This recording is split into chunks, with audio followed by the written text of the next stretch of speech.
What's going on, movie fans? My name's Michael Weir. I love talking about movies and I love ranking movies, and that is what we're here to do today because we've officially made it through another month in 2025. February of 2025 is officially a thing of the past, and this is normally where I'd say, I can't believe we're through another month in 25. How did the month go so fast? But I'll be honest, I live in the Midwest. It's been a brutal winter this year, and I feel like the movies haven't been very good so far this year. More on that here in a little bit. So I was happy to see February go. I'm looking forward to March. I'm looking forward to the spring and summer films. But before we get to those, like I do on this channel, at the end of every month, it's time to take a look back at all of the February 2025 brand new releases that I had a chance to see and rank them from worst to best. But you guys know this isn't just about my list, it's about your list as well. And so I'd love for you guys to throw your ranked list of February movies ranked from worst to best in the comment section down below. Let me know what you liked, what you didn't like. It's always fun to see where our lists match up, where they don't match up. Just remember, everybody has a different list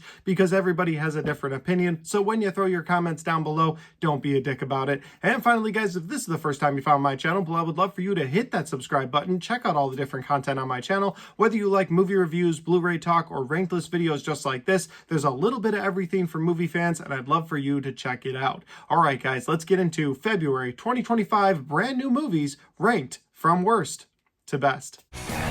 Here we go. That is one big pile of shit. No, I shot him. Bullets in the fall killed him.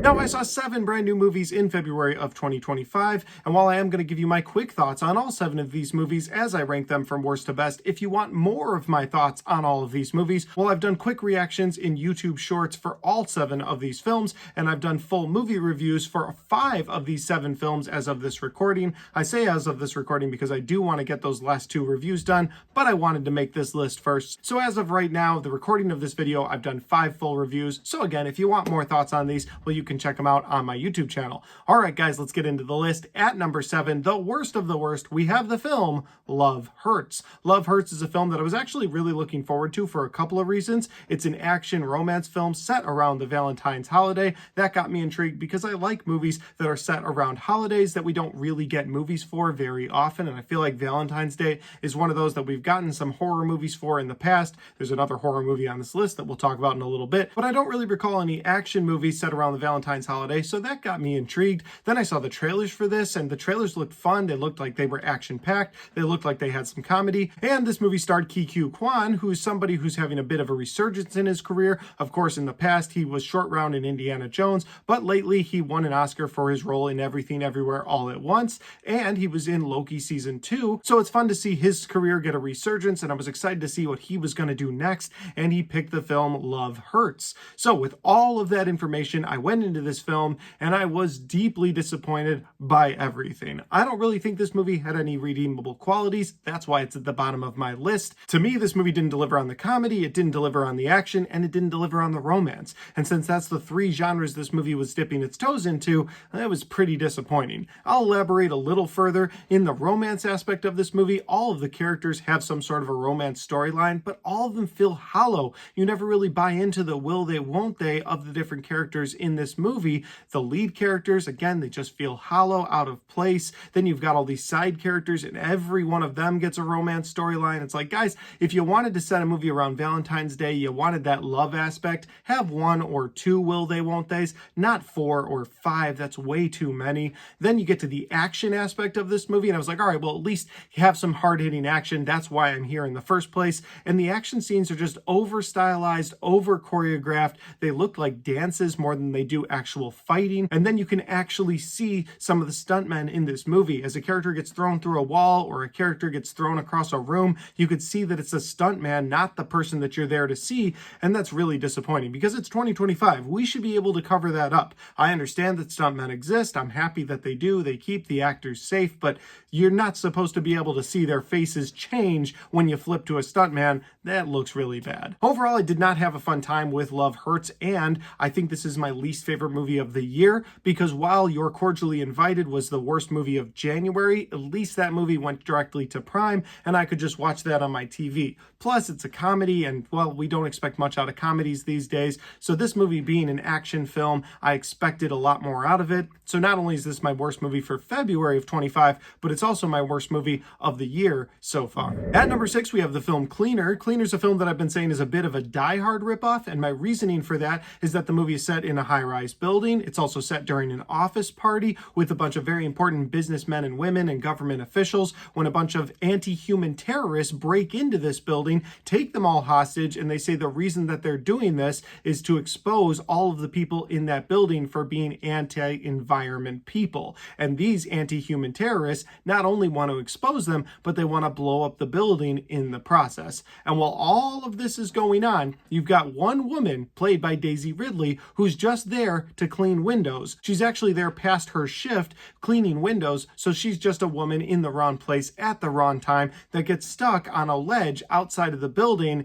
and now has to try and save everyone in that building. So you can see the comparisons to Die Hard, whether it's the setting or the John McClane-like character in Daisy Ridley. What is she going to do to stop these people? So the comparisons are there, and that in and of itself doesn't make it a bad movie. That's not what puts it at number 6, because we've seen so many movies in the past try to take what Die Hard did, try to recapture that magic, put it in their own film. Die Hard on a boat, Die Hard here, Die Hard there, or just, hey, it's an office building and you got a character that's going to save the day. I mean, we've seen that so many times. So that's not why it's bad. It's the execution of what they do with this character of the cleaner in Daisy Ridley that really irritated me. First off, I said this in my YouTube short, but this movie could have been called Woman on a Ledge, like the film Man on a Ledge, because that movie had a guy that was on a ledge for 90% of the film. And in this movie, Daisy Ridley is on the ledge for at least the first 2 acts of this movie. And what makes it even more frustrating is how she knows anything about what's going on inside the building, is that she's stuck on this ledge and she just happens to overhear all of these criminal terrorists inside of the building talking about their plans of what they're going to do from outside the window, like 40 stories up. I'm pretty sure the wind out there and the sound of the city out there would drown out anything that she's able to hear on the inside of the building. But that's what we're going to go with. So, okay, she can hear all their different plans. But then the lift that she's on for the majority of this movie will break and lower her down to certain spots, and then, oh, that's the perfect spot to be. Very coincidental. She's outside of this window. Now she can hear the next part of the plot. And it's just like, guys, that is such lazy writing. Get her in the room for a reason. The movie's not all bad. That's why it's not at the very bottom of my list. 2 things you could take away from this movie that you could enjoy about this movie. Well, the action scenes in the 3rd act, they can be pretty fun. They kind of give you a lazy reason as to why Daisy Ridley is able to do all of this, because there's never really mention of her life before being a cleaner until the last act. They're like, oh yeah, and she's ex-military. She left because she wanted to leave. She wasn't actually supposed to leave. And you're like, all right, so now she's going to be able to kick a lot of ass, and she's able to kick a lot of ass. But at least they explain that away, and the fight scenes are fun to watch. And the other aspect of this movie that I did enjoy would be the relationship between Daisy Ridley's character and her autistic adult brother, because the 2 of them are at this party at the wrong place at the wrong time, and she has to try to save him, and I bought into their relationship. I thought the relationship that they had was heartwarming. I also thought that it worked for me. Like, it didn't feel hollow like all those relationships that we saw in the movie Love Hurts. This movie actually felt like the relationship was solid, and I appreciate that as the viewer. So again, not all bad, but not a movie I would go back to, not a movie I would recommend. If somebody said, hey, I want to watch a movie about a bunch of people being held hostage in an office building, I would just say, rewatch Die Hard. That's the better movie. At number 5, we have a true life story in Last Breath. This film is about a bunch of deep sea divers that went down to the ocean floor to try and fix a bunch of pipes. And while they were down there, a storm on the surface causes the boat that they're tethered to get rocked, and one of the divers' cord gets cut. And now he's stuck down below with very limited air in pitch black darkness, and the other divers have to try to find him. Again, this is based off a true story, so there's an aspect of this film that's going to be appealing to a lot of people that like watching heartfelt, emotional, true life stories with a very happy ending, and that's what you get out of this movie. My biggest positives coming out of this movie would be the visuals. I thought they were very beautiful at the beginning and end of this film. A lot of scary visuals as well when you're down below, and while I didn't really appreciate the black screen you had to look at for a lot of this movie, well, I did appreciate the other visuals that you got. And my other big positive of this movie would be Woody Harrelson's acting. I thought it was fantastic. Say that again? It was very emotional, really pulled at your heartstrings. He's one of those divers that's down below. He's trying to do a search and rescue in pitch black ocean water, and it's just very gripping. So if you like very gripping true life stories with a happy ending, I think you'll enjoy Last Breath. Now for me, why did I put it at number 5 on this list? Why isn't it a lot higher? Why didn't I like it more than some of the other movies on this list? Well, there's 2 reasons. First of all, I love the visuals in this movie, but at least half of this movie is in that pitch black darkness, and I didn't feel like that really worked on a movie theater screen because you're seeing this very huge screen in front of you, just pitch black, and you're seeing the emergency exit lights in the theater sort of reflect off of it, and maybe you've got one little light where the diver is, and you're like, oh, there he is, but the rest of it is just pitch black to try and immerse you into it.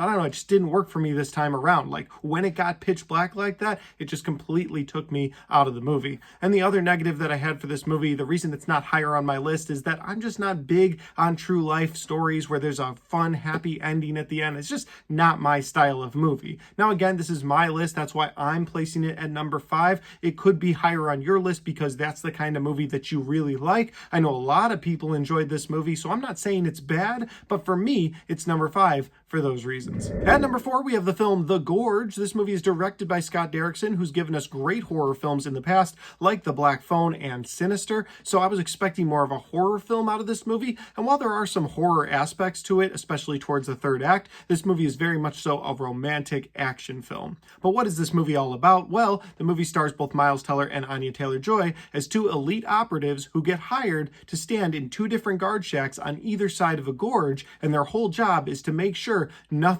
comes out of this gorge. And that's where the horror aspect comes in, because they don't know what's down there. There's this layer of fog and mist that they can't see through, and every once in a while these nasty looking creatures will come up and they have to shoot them or blow them up to keep them down there. But this movie's not just an action movie, it's also a romance film, and so while they're not supposed to have any communication with the outside world, including the guard that's in the other shack, they start seeing each other through binoculars. They're both young, attractive people, so they start this little flirtatious relationship, and it's innocent enough at first. You know, they're holding up signs to each other, saying happy birthday to each other. They start having these drum offs on either side of the gorge. It's fun to watch, and honestly, I bought into the chemistry of their relationship. Well, they end up actually meeting each other, getting face to face with each other, and then they wind up in the gorge and they have to fight their way out. Now, if that was all that was going on with this movie, I would probably have enjoyed this a lot more, because I really did like the action aspect and I really did like the romance aspect. Both of those aspects worked for me. And so if that's what this movie was all about, if it was just 2 people that fell in love with each other, they got stuck in this gorge and they had to fight their way out,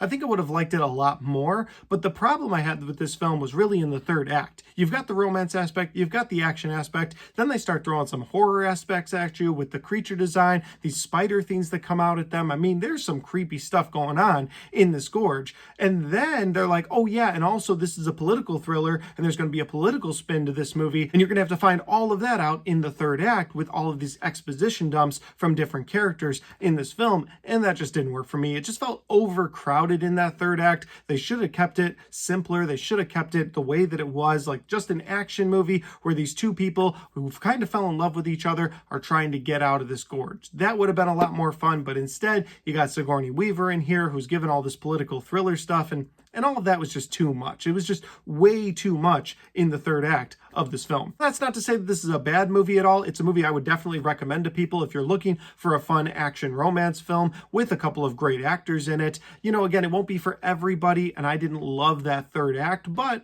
there was enough in this to enjoy, so that's why The Gorge is number 4. At number 3, we have the film The Monkey, and now somebody's gonna die. Oh, fuck. Listen, I spent $50 on him at the AMC. I'm going to get my money's worth out of him. We're going to have him in a third video. He's going to sit here for the rest of at least this portion of the video. So what is The Monkey about? Well, the film is directed by Osgood Perkins, who gave us the horror film Lawn Legs last year, and I really enjoyed the first half of that movie where it was grounded, had a really fun time with it. When it got into the supernatural aspect toward the second half, I didn't love it as much, but it was still in my top 20 movies for 2024, so I had a decent enough time with that. When I heard he was making a movie about this toy monkey that hits a drum, kills people, I got excited about that. The trailers looked like a bloody fun time, and that was probably my favorite aspect of this movie, was those bloody fun kills, because every time somebody winds this monkey up, he hits his drum, well, somebody is going to die, and this monkey pretty much chooses at random. It won't kill whoever turned the key, but it will kill you in really nasty ways, and I thought the ways that they found to kill people in this film were a lot of fun. They very much so reminded me of Final Destination style kills, because it's not that just someone dies, they have to have something that looks like an accident happen. So you have this one scene where this woman wakes up and she falls and she gets all these hooks in her face, and you're like, oh, that's a nasty way to die, but she's not dead yet. That leads her to feel disoriented, walk over to a kitchen stove where her hair gets lit on fire, and you're like, oh, that's a nasty way to die, but that's not it. She runs outside and immediately gets impaled on a sign, and that's how she dies. So again, it's just these coincidences that lead up to someone accidentally dying, but you, the viewer, know it's because the monkey chose you to die.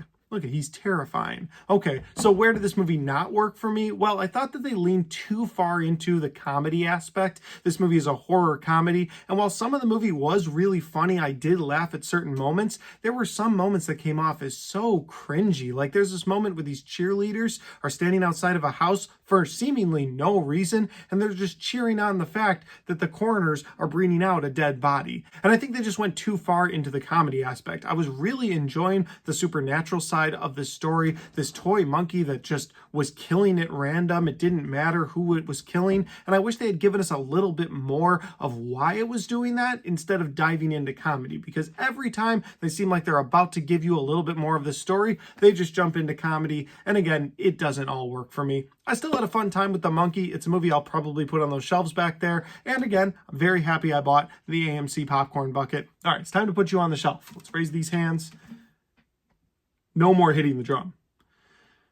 This guy. We've made it to the top 2 movies of February 2025, and at number 2, we have the film Captain America: Brave New World. And I feel like this movie had a lot of pressure on it, being the 35th entry into the Marvel Cinematic Universe, also coming off the heels of the great Deadpool and Wolverine last year. We're going to get 2 more feature-length films from the MCU later this year with Thunderbolts and Fantastic Four, both movies that I'm looking forward to. But again, Captain America: Brave New World was really setting the tone for the MCU this year. So did it work for me? Was it great? Well, it's a bit of a mixed bag, because there's some aspects of this movie I really enjoyed, and there's some aspects of this movie that I really didn't like. Let's get into them. On the positive side, I thought Anthony Mackie once again did a great job at being Sam Wilson, who is now taking up the mantle as Captain America. I've enjoyed his story throughout the MCU. You know, he starts by meeting Captain America, becoming a critical character in the Captain America movies, not just a side character. By the end of Avengers Endgame, he's given the shield by Cap.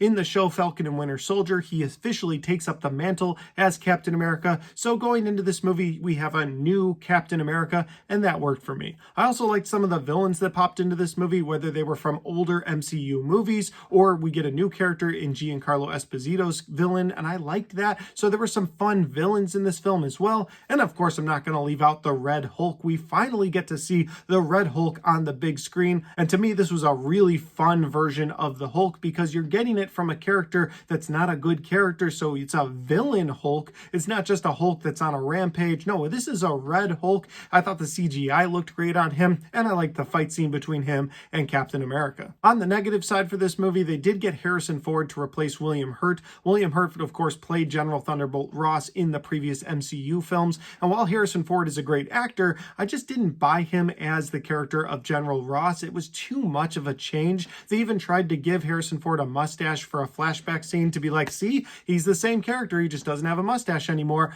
but it didn't work for me. I didn't buy into that. I didn't think that Harrison Ford fit the character of General Ross, especially since they were calling back to that Incredible Hulk film and they were using so much of that content. It was like, there's clearly a different actor here, and I feel like they could have gotten somebody to better represent General Thunderbolt Ross. Instead, they get Harrison Ford, who again is a great actor, but it just didn't work for me. The movie also tries to follow the footsteps of previous MCU films like Captain America Winter Soldier, where it's not just an action MCU film, it's also an espionage thriller, and I didn't feel like the espionage portions of this worked for me. They should have gone with a more straightforward plot where, hey, you've got this destination of Captain America fighting the Red Hulk, how do we get him there? And I just feel like they take way too much time throughout the movie, and it kind of creates some boring portions of the film when you're just waiting to get to those moments we've seen in the trailers. This definitely wasn't my least favorite outing into the MCU. I'm hoping the rest of the MCU this year is awesome. Since it's March 1st that I'm recording this video, that means we're about to get Daredevil, and I'm very excited for season 4 of Daredevil. So again, this didn't kill my interest in the MCU for the year, but it definitely didn't live up to the hype in my mind that I was hoping for out of the 35th entry into the MCU. And that'll lead me to my number one pick for February of 2025, the best of the best.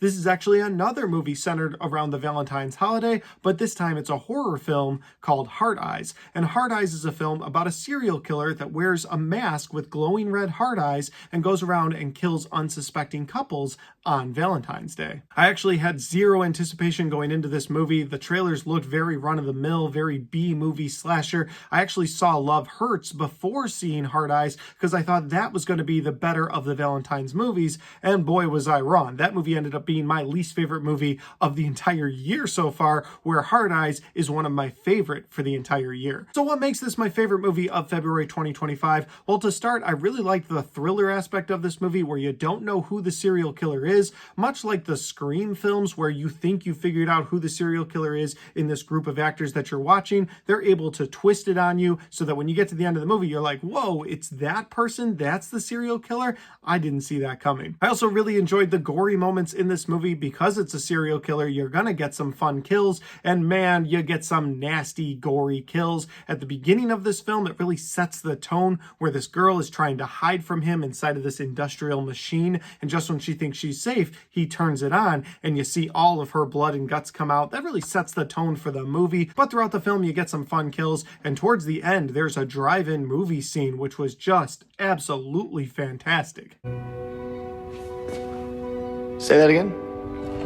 There were so many fun deaths in this film. Again, the gory kills really worked for me. And then again, this is set around the Valentine's holiday, so you've got a romance aspect to this film where your main characters are having a will they, won't they, and that really worked for me. Again, unlike Heart Eyes, where it didn't work for me at all and the characters felt hollow and just sort of forced into those relationships, this one actually felt good. I liked the chemistry between those characters. This one really worked for me where you've got these two characters that meet in a coffee shop at the beginning of the film.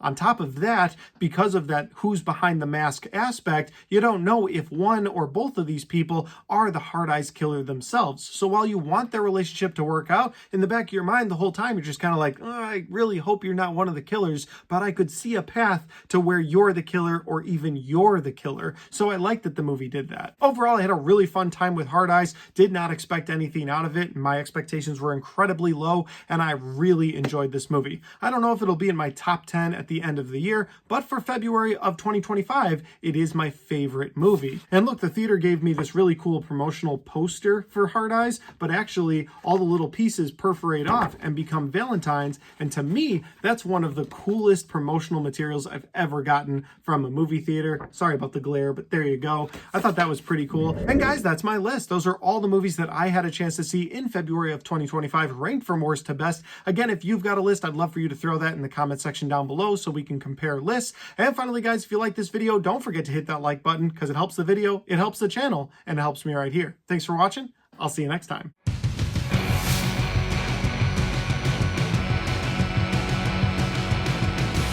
All right, guys, we got to the end of my February 2025 brand new movies ranked from worst to best video. Hope you guys enjoyed watching this. I had a blast making it. I will be putting out an upcoming March 2025 video on my channel in the next couple of days, so be on the lookout for that, where we'll talk about all of the upcoming March 2025 movies. But in the meantime, if you want to check out any other content on my channel, well, I've got all of my best and worst of 2025 right there, and I've got all of my 2025 movie reviews right there.